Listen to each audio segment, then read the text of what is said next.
तो वही नेक्स्ट हम देख रहे हैं question number 8, in which 2 Carnot engine are connected in series. ठीक है, 2 कार्नोट इंजन हैं जो सीरीज़ में कनेक्टेड है। सीरीज़ का मतलब होता है, देखो पहला कार्नोट इंजन ये है, T1 सोर्स, X इंजन है, T2 सिंक है इसके लिए। ठीक है, ये पहला कार्नोट इंजन है और सीरीज़ में कनेक्टेड है Y इंजन से।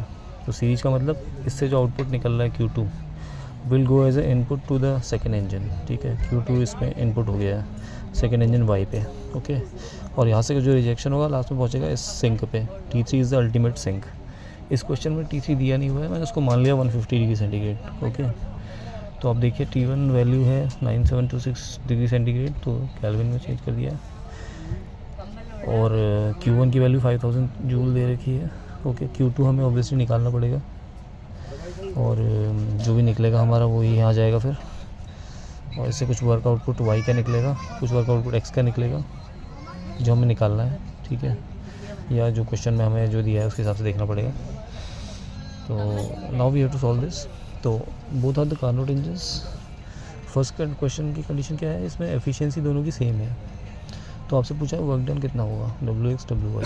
ओके, तो if you put this 1 T2/T1 equals T3/T2, तो देख लीजिए T2 will be under root T1 T3, so it is coming to be 2056.65 kelvin. अब देखिए, आप एफिशिएंसी का डेफिनेशन जानते हैं, efficiency is output upon input WX upon Q1, so that will be equals to 1 T2/T1। Okay, so WX will be Q1 into 1 T2/T1, 5000 into this, so it is coming to B, इसकी value हमें calculate करनी पड़ेगी calculator से।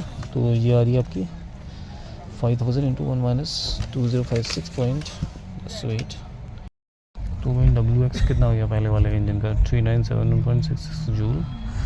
ठीक है, इससे Q2 निकल जाएगा, Q2 Q1 माइनस WX होगा जो 1028.34 जूल आ रहा है। और WY कितना होगा, Q2 into 1 T3/T2 from efficiency formula.